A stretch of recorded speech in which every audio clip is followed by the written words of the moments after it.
Hello student, अब हम discuss करने जा रहे हैं रिलेटिव स्ट्रेंथ एनालिसिस को। रिलेटिव स्ट्रेंथ एनालिसिस क्या है? ये टेक्निकल एनालिसिस जब हम करते हैं ना तो बहुत सारे टूल्स एंड टेक्निक्स को अडॉप्ट करते हैं। रिलेटिव स्ट्रेंथ एनालिसिस भी आपकी टेक्निकल एनालिसिस का ही एक टूल है, राइट। ये इंडिविजुअल स्टॉक का एक इंडिकेटर है, जैसे मूविंग एवरेज हो गया, एमएसीडी हो गया, ये सारे बहुत सारे इंडिकेटर्स होते हैं ना, रेट ऑफ चेंज वगैरह। तो उसी में आपका रिलेटिव स्ट्रेंथ भी एक इंडिकेटर है। क्लियर है? अब यहाँ पे होता क्या है, रिलेटिव स्ट्रेंथ एनालिसिस हम करते क्यों है या क्या चीज़ बेसिकली ये करता है? तो देखिए, नाम क्या कह रहा है, आप स्ट्रेंथ को कर रहे हैं, एनालाइज कर रहे हैं। किस चीज़ की स्ट्रेंथ को? आप स्टॉक की स्ट्रेंथ को, मार्केट में बात हो रही है, ट्रेडिंग की बात हो रही है, तो स्टॉक के स्ट्रेंथ को एनालाइज करने वाले हैं। रिलेटिव मतलब किसी ना किसी चीज़ से रिलेट करते हुए, मतलब पर्टिकुलर चीज़ से रिलेट करते हुए आप उसकी स्ट्रेंथ को बताने वाले हैं कि वो स्ट्रांग है या वीक है। Is it clear? अब यहाँ पे किससे किसका कंपैरिजन करेंगे, कैसे एनालिसिस करेंगे, वही आपको यहाँ पे समझना है। सो बेसिकली यहाँ पे होगा क्या, रिलेटिव स्ट्रेंथ एनालिसिस में हम क्या करेंगे, हम उस पर्टिकुलर स्टॉक या सिक्योरिटीज़ की जो परफॉर्मेंस है, किस चीज़ की परफॉर्मेंस, उसकी प्राइस की परफॉर्मेंस को कंपेयर करते हैं, रिलेट करते हैं, राइट। पर्टिकुलर टाइम पीरियड के रिगार्डिंग किससे रिलेट करेंगे? किसी भी स्टॉक से, किसी दूसरे स्टॉक से, मतलब या मार्केट इंडेक्स से या कोई भी बेंचमार्क जो आपने सेट किया होगा उससे। कहने का क्या मतलब हो गया कि रिलेटिव स्ट्रेंथ एनालिसिस के अंदर हमें करना क्या है, जो भी पर्टिकुलर स्टॉक या सिक्योरिटीज़ जिसका भी हम टेक्निकल एनालिसिस करने जा रहे हैं, वहाँ पे हमें करना है उस पर्टिकुलर स्टॉक को कंपेयर करना है पर्टिकुलर दूसरे स्टॉक से या मार्केट से या फिर कोई भी बेंचमार्क जो आपने सेट कर रखा होगा उससे। हम उससे कंपेयर करके उसके स्ट्रेंथ को पता करते हैं, उसको रिलेट करते हैं, रिलेटिवली कितना स्ट्रेंथ है उसकी, रिलेटिवली कितना वीक है वो, हम ये चीज़ आइडेंटिफाई करते हैं। Is it clear? सो यहाँ पे ये चीज़ समझिएगा, बेसिकली ये कंपैरिजन है, ठीक है। आप अपने स्टॉक का कंपेयर दूसरे स्टॉक से करिए, मार्केट से करिए, मार्केट के जो इंडेक्स है उससे करिए, या फिर आप कोई सेक्टोरल आपने बना रखा है, जैसे कि आपका ऑटो निफ्टी का क्या है, इस तरह से कोई पर्टिकुलर सेक्टर के उससे करना है तो आप सेक्टर इंडेक्स से करेंगे। तो बेसिकली आप कंपैरिजन कर रहे हैं, ठीक है। कंपैरिजन एनालिसिस करना ही रिलेटिव स्ट्रेंथ हो गया, ठीक है। यहाँ पे हम मेजर क्या करते हैं कि जो भी हमारा पर्टिकुलर स्टॉक की प्राइस मूवमेंट है ना, वो बेंचमार्क के कंपैरिजन में कैसी है, ठीक है। हम ये मेजर कर रहे हैं कि जो भी बेंचमार्क हमने सेट कर रखा है, जिससे हम कंपेयर करने जा रहे हैं, जिससे उसकी रिलेटिव स्ट्रेंथ को आइडेंटिफाई करना चाहते हैं, वो उसके अकॉर्डिंग हमारी मूवमेंट कैसी है, हमारी स्टॉक की मूवमेंट, हमारा स्टॉक की प्राइस मूवमेंट कैसी है, ये हम इससे मेज़र करते हैं रिलेटिव स्ट्रेंथ से, राइट। जैसे मैंने कहा कि कंपनी, मान लीजिए एबीसी कंपनी है, तो एबीसी कंपनी के जो स्टॉक हैं वो मार्केट के अकॉर्डिंग कैसा मूव कर रहे हैं ना, मार्केट से कैसे हैं वो, तो निफ्टी 50 से कैसे हैं या सेंसेक्स से कैसे हैं, या हम मान लीजिए एबीसी कंपनी का XYZ कंपनी के स्टॉक से एनालिसिस करना चाहते हैं, तो वो जो हम एनालिसिस करेंगे, वो जो कंपैरिजन हम करेंगे, वो कहलाता है रिलेटिव स्ट्रेंथ एनालिसिस कहलाता है। क्लियर है? बेसिकली ये इस प्रपोजिशन पे वर्क करता है कि कई बार स्टॉक मार्केट में क्या होता है कि कुछ ऐसे शेयर्स होते हैं जो मार्केट से बहुत अच्छा परफॉर्म कर रहे होते हैं, मतलब मार्केट अगर 4% का रिटर्न दे रहा है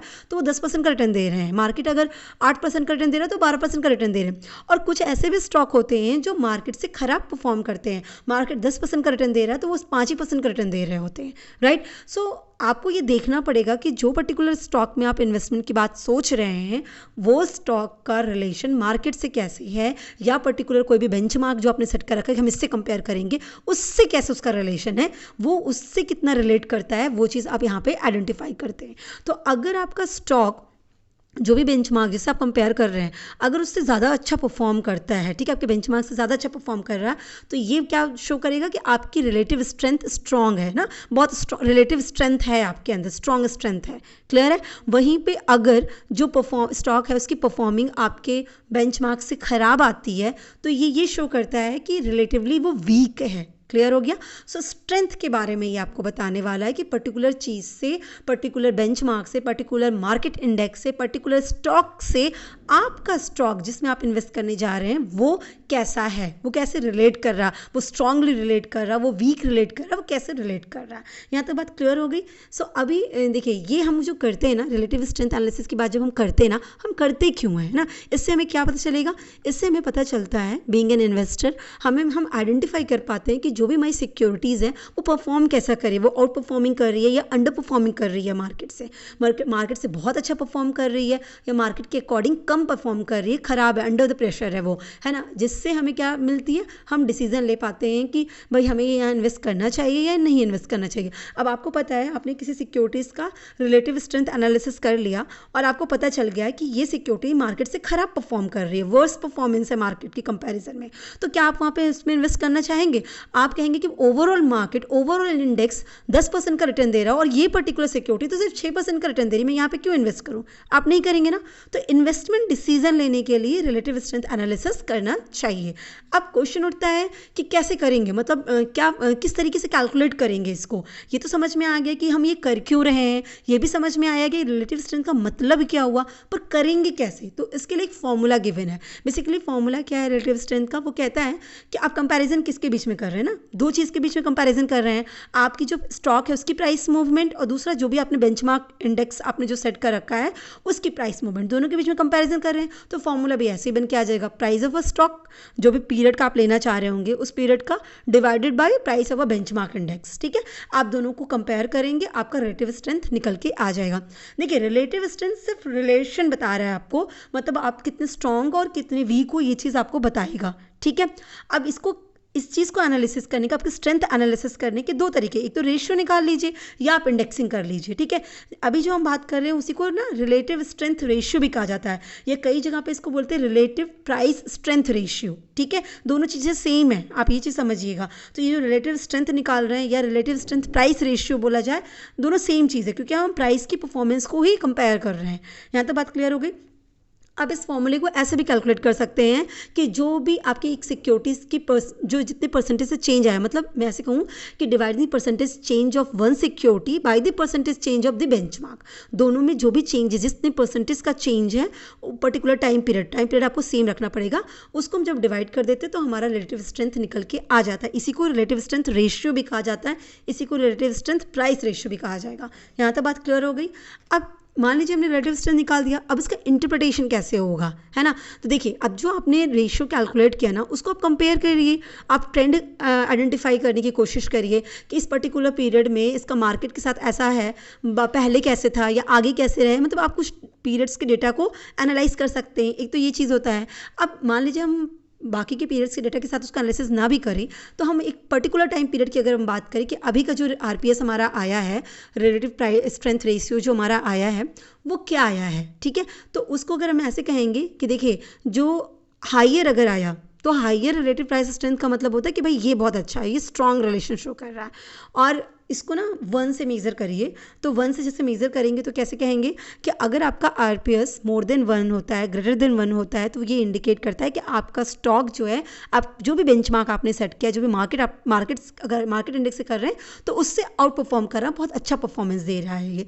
अगर वो 1 के इक्वल आता है तो हम कहते हैं कि पार द बेंचमार्क है, बिल्कुल बेंचमार्क जैसा ही है। अगर वो 10% दे रहा है तो वो भी नियर 10% दे रहा, एकदम एग्जैक्ट वही दे रहा है। ठीक है, अगर लोअर देन 1 है तो उस केस में क्या कहता है कि भाई मार्केट से अंडर परफॉर्म्ड है, बेंचमार्क से अंडर परफॉर्म्ड है, मतलब मार्केट जितना दे रहा है उससे कम का ये आपको रिटर्न दे रहा है, उसकी प्राइसेस कम जा रही हैं। ठीक है, उसकी प्राइस का रेट जो है वो कम है, मार्केट के उससे इसका प्राइस कम जा रहा है। तो बेसिकली ये ना कहीं आपको बताता है कि इसकी परफॉर्मेंस कैसी चल रही है, अंडर परफॉर्मेंस है, आउट परफॉर्मेंस है। अब एक ना एग्जाम्पल लेते हैं तो इसको और अच्छे से क्लियर कर सकते हैं। एग्जाम्पल में क्या करेंगे, हम डेज वाइज करते हैं। ठीक है, और पर्टिकुलर स्टॉक ए रखते हैं, उसको हम निफ्टी 50 से कंपेयर करेंगे, राइट। सो हमारा डे क्या हो गया, फिर स्टॉक ए की प्राइस पर्टिकुलर डे में कितनी थी और फिर निफ्टी 50 का इंडेक्स उस पर्टिकुलर टाइम पीरियड में कितना था, और फिर हम अपना आरएस कैलकुलेट कर लेंगे, रिलेटिवली कितना स्ट्रेंथ है, जो कैसे होगा, आपका प्राइस और फिर इंडेक्स से डिवाइड करके हो जाएगा। ठीक है, तो ए डिवाइड बाई निफ्टी इंडेक्स कर दिया।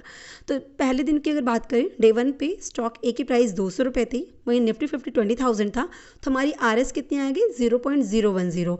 अब मल्टीप्लाई बाई 100 कर देंगे तो 1 आ जाएगा। जैसे 1 में मेजर करना है, ग्रेटर देन 1 है, लेस देन 1 है, तो आप 1 ऐसे कर सकते हैं, मल्टीप्लाई बाई 100 कर देंगे तो आ जाएगा आपका। ठीक है, फिर उसके बाद हम 10th डे की देखते हैं। 10th डे की स्टॉक ए की प्राइस इंक्रीज़ कर गई 220 हो गई, और उस वक्त निफ्टी 50 का जो इंडेक्स था वो 20,500 था, तो हमारा रिलेटिवली स्ट्रेंथ कितनी आई 0.0107। ठीक है, अब यहाँ पे समझिएगा, अगर हम पर्टिकुलरली बात करें डे 1 की बात करें सिर्फ कि इस डे 1 पे क्या रिलेटिव स्ट्रेंथ दिख रही है, तो वो 1 दिख रही है, ठीक है, मतलब कहीं ना कहीं मार्केट के पार में है वो, ठीक।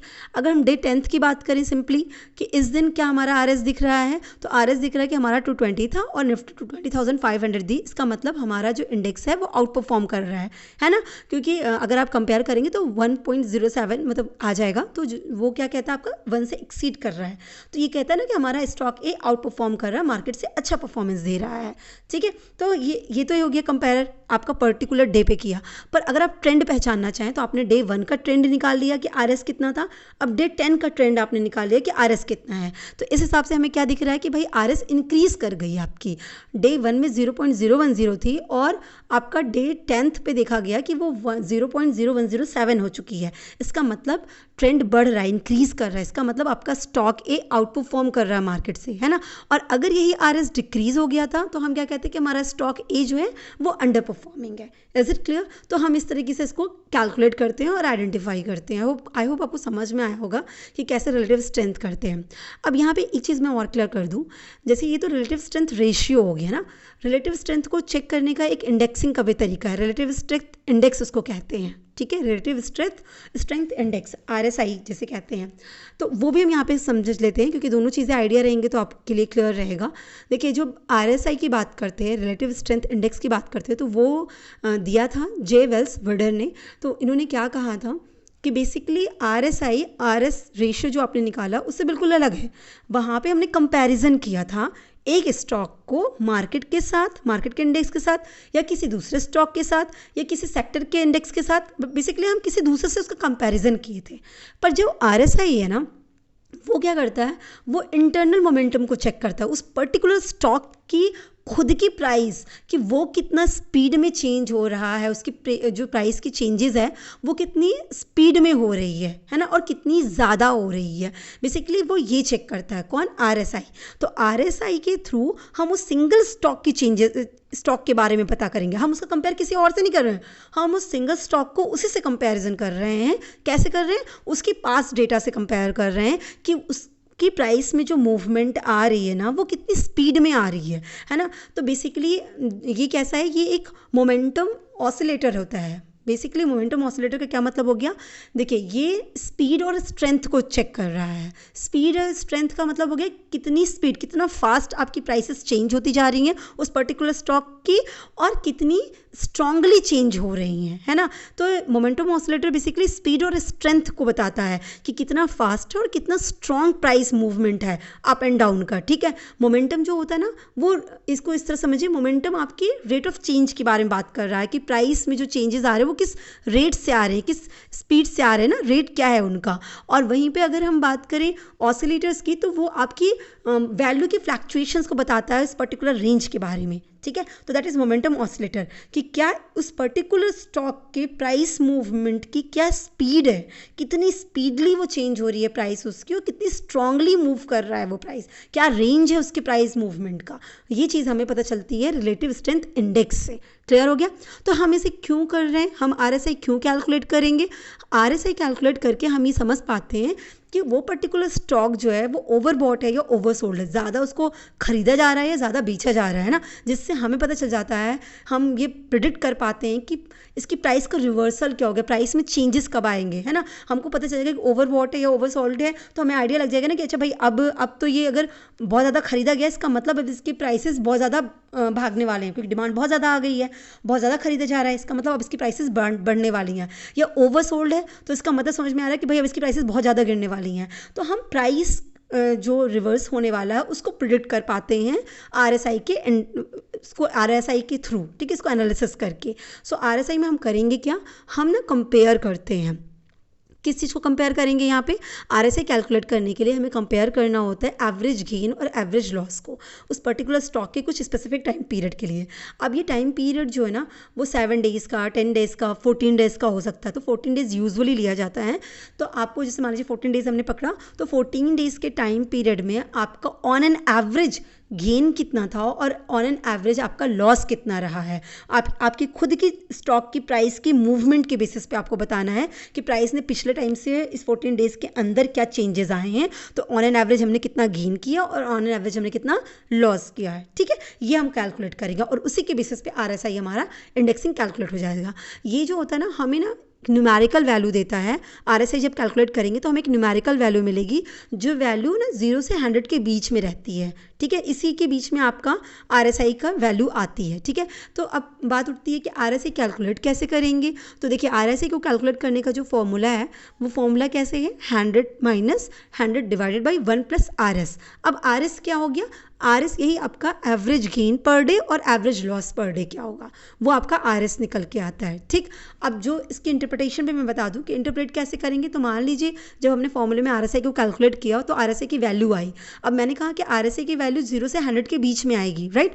सो 0 से 100 के अगर बीच में आ रही है तो उसको इंटरप्रेट कैसे करेंगे। तो देखिए, अगर 30 से कम आपकी RSI की वैल्यू आई तो इसका मतलब मार्केट कंडीशन कैसी है, ओवर सोल्ड है, मार्केट में बहुत ज़्यादा सोल्ड है। तो इसका मतलब अब जल्द ही बहुत ज़्यादा बेचा जा रहा है, तो सप्लाई बहुत ज़्यादा हो गई है। इसका मतलब अब प्राइस इसकी जल्दी से बढ़ने वाली है, तो अभी आप परचेज कर लीजिए, बहुत ज़्यादा बेच दिया गया है, अब वापस इसको सेल नहीं होगा, अब इसकी प्राइस की डिमांड बढ़ने वाली है। तो इसलिए बाय सिग्नल है कि अभी इसी प्राइस पे परचेज कर लीजिए आप। ठीक, अगर 30 से 70 के बीच में आता है तो ये न्यूट्रल है। ठीक है, स्टेबल है, साइडवेज है, मतलब कोई मूवमेंट्स अपर या डाउनवर्ड मूवमेंट शो नहीं कर रहा है। पर अगर आपका RSI 70 से अबव आता है तो ओवरबॉट है, बहुत ज़्यादा खरीदा जा रहा है। तो इसका मतलब ये हो गया कि इसको हाइप दे दी गई है, और अगर हाइप दी गई है तो बहुत जल्दी ये नीचे गिरेगा। इसलिए यही टाइम है कि अब इसे सेल करके आप निकल लो, एग्जिट हो जाओ यहाँ से। Is it clear. So RSI के थ्रू हम डिसाइड कर पाते कि हमें बाय करना है या हमें सेल करना है। क्लियर है। वहीं पे रिलेटिव स्ट्रेंथ रेशियो जो हमने कैलकुलेट किया था, रिलेटिव स्ट्रेंथ जो हमने देखा था, उसके थ्रू हम ये डिसाइड कर पाते कि हमें इन्वेस्ट करना है या इन्वेस्ट नहीं करना है। Is it clear. तो RS और RSI दोनों डिफरेंट चीज़ें हैं। रिलेटिव स्ट्रेंथ रेशियो कैलकुलेट करना एक अलग चीज़ हो गई, रिलेटिव स्ट्रेंथ इंडेक्सिंग करना एक अलग चीज़ हो गई। रिलेटिव स्ट्रेंथ इंडेक्स में हम उस पर्टिकुलर स्टॉक की ही प्राइस का मूवमेंट, उसकी स्पीड चेक कर रहे हैं और उसके बेसिस पर डिसाइड करने वाले हैं। और RS रेशियो में हम क्या करेंगे, उसका कंपेयर करेंगे मार्केट से, बेंचमार्क से, एंड देन देखेंगे कि भाई वो कैसे परफॉर्म कर रही है, आउट परफॉर्मिंग है, अंडर परफॉर्मिंग है, कैसी परफॉर्मेंस है उसकी। सो आई होप आपको क्लियर हुआ होगा। Wish you all the best. Thank you so much.